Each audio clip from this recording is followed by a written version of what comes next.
Are you a podcaster? Maybe you've got that big idea and you're looking for a network to join. The multi-award-winning Ozcast Network can get your content to eyes and ears all over the world. Join now for the first month free, and you could be featuring this sound at the beginning of your podcast. Ozcast. Simply head to ozcastnetwork.com for details. Welcome back, everybody. We're diving into something pretty interesting today. Interesting and delicious, I hope. Yeah, definitely delicious. So get ready for a deep dive into the world of, well, tacos. But not just any tacos. No, not your average Tuesday night tacos. Exactly. We're talking about a recent news story that caught our eye about a culinary feat that's honestly kind of mind-blowing. I think I saw this one, something about a massive taco, maybe in Mexico. You got it. It all went down in Cuernavaca, Mexico, you know, that city they call the City of Eternal Spring. Beautiful place. And of course, Mexico is famous for its vibrant food culture, right? Oh, absolutely. Food is like the heart and soul of Mexican life. And they definitely poured their heart and soul into this project. We're talking about a record-breaking 80-meter-long taco Acorazado. Okay, hold on. 80 meters. That's like longer than a football field. Yeah, no kidding. Longer than a football field. And before we go any further, let's break down what a taco Acorazado actually is. Right, because I'm sure some folks might not be familiar with that term. So imagine like the most loaded, satisfying taco you've ever had, but supersized. Like mega size. Exactly. It starts with a thick tortilla, kind of like a base, and then it's piled high with rice and all these different guisados. Okay, now I'm intrigued. What are guisados? So guisados are basically these savory stews, simmered for hours. You know, they come in all sorts of varieties, different meats, vegetables, all those incredible Mexican spices and sauces. You might find anything from shredded beef in a smoky chipotle sauce to like a vibrant green chicken with tangy tomatillos. Okay, now my mouth is watering. Oh yeah, there's usually a ton of vegetarian options too, like hearty stews with mushrooms and peppers and all that good stuff. So yeah, take all that, pile it onto a giant tortilla, and boom, you've got your taco Acorazado. Now multiply that by like 100. Because remember, this thing was 80 meters long. It's honestly hard to wrap your head around. I mean, how do you even begin to create a taco of that magnitude? Right. Like, where do you even find a tortilla that big? Well, they had a team of over 400 people working on it. Chefs, culinary students, volunteers, and like 20 different restaurants all pitched in. Wow, that's amazing. It took them 2 hours of nonstop taco building to assemble this beast. That's some serious dedication right there. Yeah. And you know, it's funny. Apparently, they could have submitted this to the Guinness World Records, but they chose not to. Because of the cost, right. Yeah, they just weren't interested in that kind of recognition. It seems like they were really doing this for the love of food for their community. Yeah, it was all about bringing people together, celebrating their culture, and, you know, having some fun. Speaking of which, imagine being there right in the heart of Cuernavaca. It's a beautiful day, 28 degrees Celsius, live music is playing, there are cultural performances going on, and this massive crowd is gathered in front of the Palacio de Cortés. Now, that's a pretty iconic location, isn't it? Oh, definitely. The Palacio de Cortés, the former residence of Hernan Cortés, a figure deeply intertwined with Mexico's history. So you have this blend of history, culture, and this incredible culinary event all happening in one place. And wasn't the Palacio de Cortés recently reopened after being damaged in that earthquake a few years back? Yeah, the 2017 Puebla earthquake. So to see this community come back from that to create something so joyful and vibrant, it's pretty powerful, you know. I agree. It's really something special.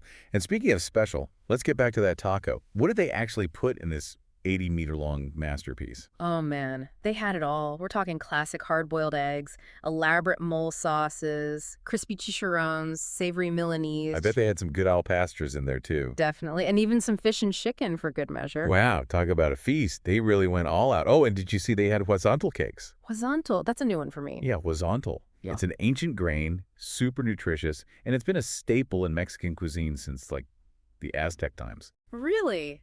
Wow, you learn something new every day. Right. It's got this earthy, spinach-like flavor and a really nice texture. You often see it in stews and soups or even fried into fritters. It's pretty versatile. Sounds delicious. And it just goes to show the diversity of ingredients and flavors they packed into this massive taco. Absolutely. And, you know, it's fascinating to think about how the taco Acorazado has evolved over time. It started as a humble meal for workers, a way to get a lot of flavor and energy on the go. Right, like a portable feast. Exactly. And now, look at it. It's a symbol of Cuernavaca's identity, right up there with its gardens and haciendas and that beautiful eternal spring climate. It makes you wonder about the connection between food and identity, right? Like how certain dishes become so intertwined with a city or a region. Totally. Think about New York City and pizza, or Philly and cheesesteaks. Exactly. It's like each place has its own culinary signature, and this taco acorazado seems to become Cuernavaca's signature dish. And this event, with hundreds of people coming together to create this massive taco, it really speaks to the power of food, to bring people together, to celebrate culture, and to create something truly extraordinary. And it makes me think, what was the real driving force behind this whole project? It wasn't about breaking records or getting into the Guinness Book, right? No, definitely not. It was something much deeper than that, like a genuine desire to celebrate their city, their culture, their food. It's pretty inspiring, actually. Yeah, it makes you think about the possibilities, doesn't it? Like, what if every city found a way to celebrate their unique food traditions in such a grand and ambitious way? Oh, I love that idea. It would be amazing to see communities all over the world showcasing their culinary heritage and sharing their stories through food. You just reminded me of when I was in Naples a few years back. They have this incredible pizza festival every year. The pizza festival, sign me up. And get this, they make a pizza that's like the length of the entire main street. Wait, seriously? Yeah. A whole street, just one pizza? No kidding. They set up these huge wood-fired ovens right on the street, and everyone gets involved. It's like a giant block party with music and dancing, all centered around this epic pizza-making extravaganza. That sounds amazing. And, it ties in perfectly with what we're talking about. Mm-hmm. Food bringing communities together, turning something ordinary into this really special celebration. Totally. And it's not just about the sheer size of it, right?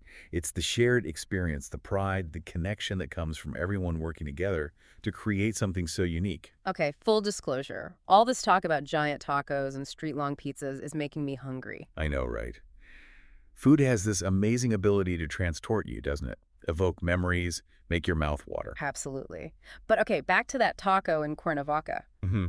I have to know, did they actually eat the whole thing? Mm. 80 meters of taco. That's a lot of food. According to the article they did, they shared it with the whole community. Seriously, can you imagine thousands of people all gathered together taking a bite of this record-breaking taco? What a moment that must have been. It must have felt like being part of something truly special, like a moment in history. I bet.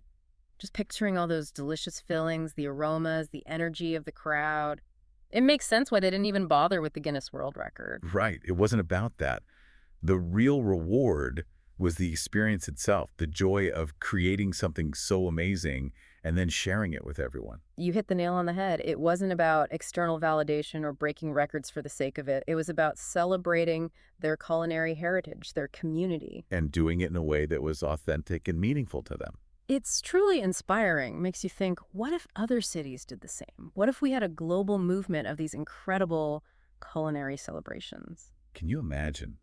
A world where communities everywhere showcase their food traditions in these grand, ambitious ways. That's a world I'd want to live in. It would be such a powerful way to celebrate different cultures, to connect with people, to appreciate the amazing diversity of food we have around the world. Exactly. And it doesn't have to be about breaking records or creating something massive. It could be about finding creative ways to share the foods that represent your community, your history, the flavors that bring you together. I'm already picturing some of the unique dishes we have right here in our city. Maybe a giant pierogi festival? Or how about a mile-long cheesesteak? See? You're getting into it. That's what I love to see. Who knows? Maybe one day we'll be doing a deep dive into your city's own culinary triumph. That would be awesome. Okay, so we've talked about this giant taco, the amazing community spirit, the connection between food and identity.